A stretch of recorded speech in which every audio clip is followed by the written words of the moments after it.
tout va bien, surtout quand je suis à côté du docteur Larry Nguemi. Tout va bien, justement. Allez, magnifique chanson de l'artiste Lokwa Kanza qu'on ne présente plus. Cet artiste qui fait partie des icônes de la musique africaine.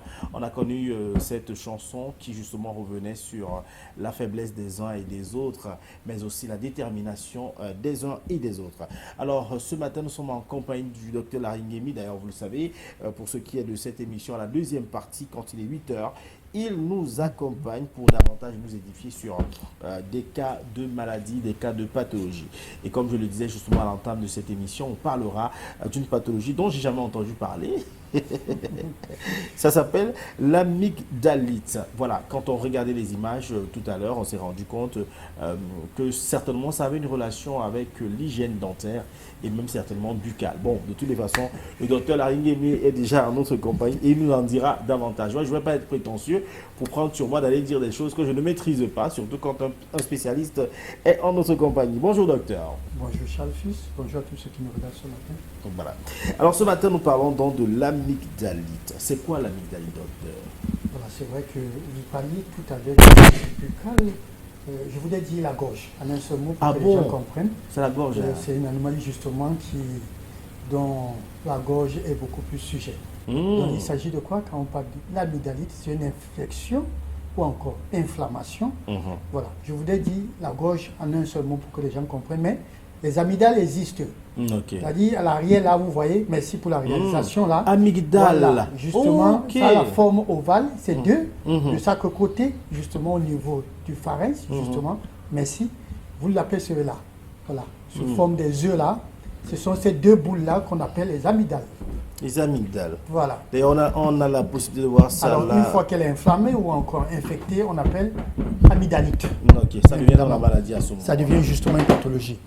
On pourra encore le classifier, c'est-à-dire c'est une forme d'angine, hein, pour que les gens comprennent aussi. Ok. Ah oui. Voilà.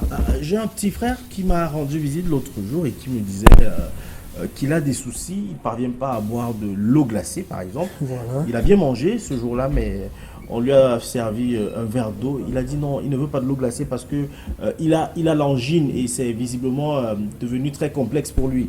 Est-ce que c'est de ça qu'il est question, docteur? C'est vrai que quand on parle de l'angine, il s'agit d'une manière générale de cette anomalie au niveau de la gorge. Mais plus précisément, l'amygdalite, c'est les amygdales. Comme vous apercevez à l'image là, à l'écran là. Alors, ces deux boules sous forme de œufs là, de chaque côté là, au niveau de du pharynx, c'est-à-dire l'entrée du pharynx, bien évidemment. Voilà ce que c'est. Et comment savoir qu'on a l'amygdalite? Justement, il faut dire déjà qu'il y a, bien évidemment, elle peut être bactérienne ou bien virale. Bien évidemment, on devrait forcément avoir de la fièvre. Il y a les maux de gorge, justement là, vous avez mal là, à la gorge là. Alors, et la douleur peut s'étendre jusqu'au niveau de l'oreille, hein. Ça il faut le dire. Et on aperçoit également souvent la présence de ce qu'on appellerait ganglion au niveau du cou, sensibilité de ganglion au niveau du cou là, justement qui, généralement on dit que c'est la présence, c'est-à-dire quand vous apercevez les ganglions là, quelque part là, on dit certainement le corps, l'organisme est en train de lutter contre une pathologie, voilà, un signe d'alerte, voilà. Un peu comme pour dire que les anticorps sont en train de bagarrer. Les anticorps sont en train de bagarrer, voilà. Alors, quelles sont les causes de la maladie? La cause, elle est, comme je le disais déjà, elle peut être virale. Oui, on a parlé de ça. Voilà. Ça, on a parlé elle des peut être causes. virale, elle peut être bactérienne, évidemment, quand on parle viral, notamment le rhume, hein, le virus respiratoire, là, le rhume, la grippe, bien évidemment. Ah, la grippe aussi? Oui, bien sûr, la grippe, elle est virale. Voilà en principe des causes, hein, et puis le courant de l'amygdalite. Alors, quelles sont les personnes à risque qui peuvent avoir des facteurs de risque face à l'amygdalite? Voilà, j'y suis. Alors, l'amygdalite, comme personne à risque, nous avons des diabétiques, des personnes immunodéprimées.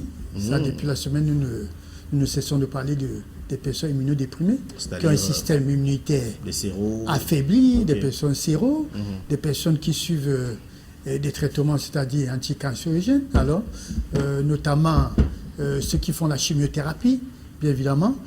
Comme des facteurs à risque, nous avons bien évidemment le stress. Le stress, alors fatigue intense aussi, peut également faire partie des facteurs de risque de l'amygdalite. La fatigue, hein. La fatigue extrême, hein. Oh là là. Voilà.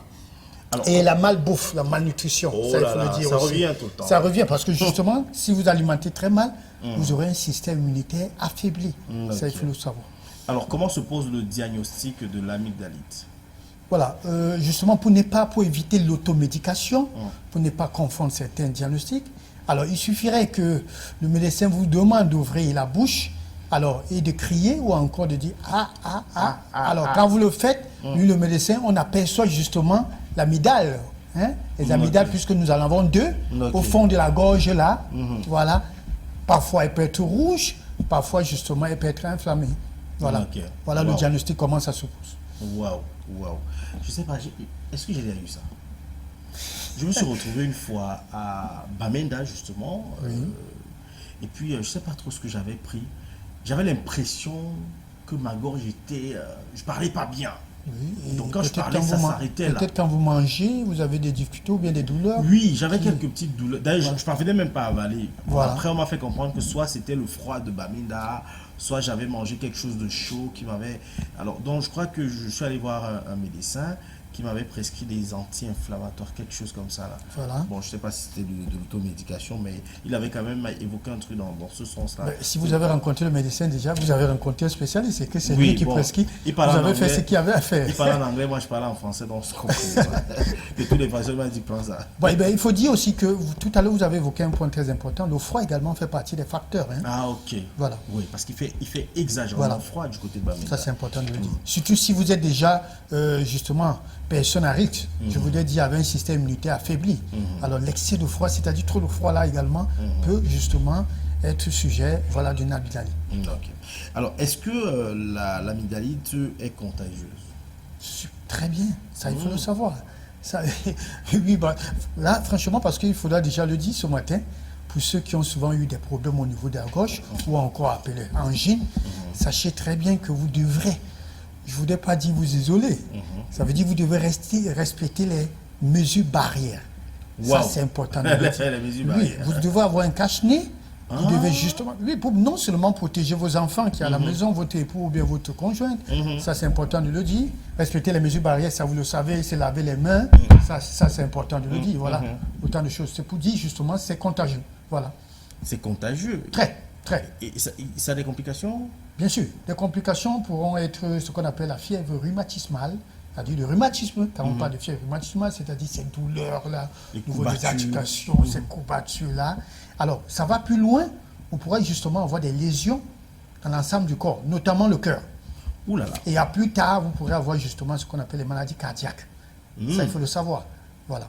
Non, donc c'est que c'est moi, il n'y a pas l'amygdalite. L'autre là. Mais j'ai dit plus tard. Nous parlons là des complications. Ça fait peut-être 2 jours.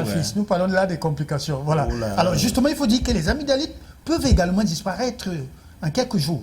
Ça, il faut le dire aussi. Il suffirait que le système immunitaire soit boosté, cela peut disparaître là sans que vous ayez pris soit du un médicament. Ça, il faut comprendre. Parce qu'il y a des anticorps travaillent normalement. Voilà, les anticorps, voilà. Alors, cela également peut récidiver. Il faut dire que quand on parle des amygdalites, tout le monde est concerné, même des enfants. Ok. Voilà. Docteur, vous nous faites la promesse, peut-être que vous reviendrez ici un peu un jour nous parler des anticorps. Hein. Parce que chaque fois on a parlé du système immunitaire. Je crois que ça revient un peu dans le même sens. Justement. Il arrive parfois que vous vous blessez sans faire des efforts, sans faire un traitement, et puis la blessure disparaît.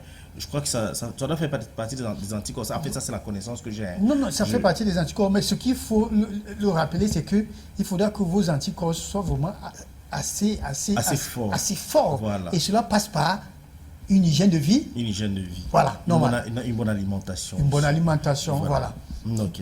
Alors, comment prévenir l'amygdalite et est-ce qu'il y a un traitement? Traitement, déjà, il faudra déceler la cause. Hein. Ok. Alors, elle peut être virale.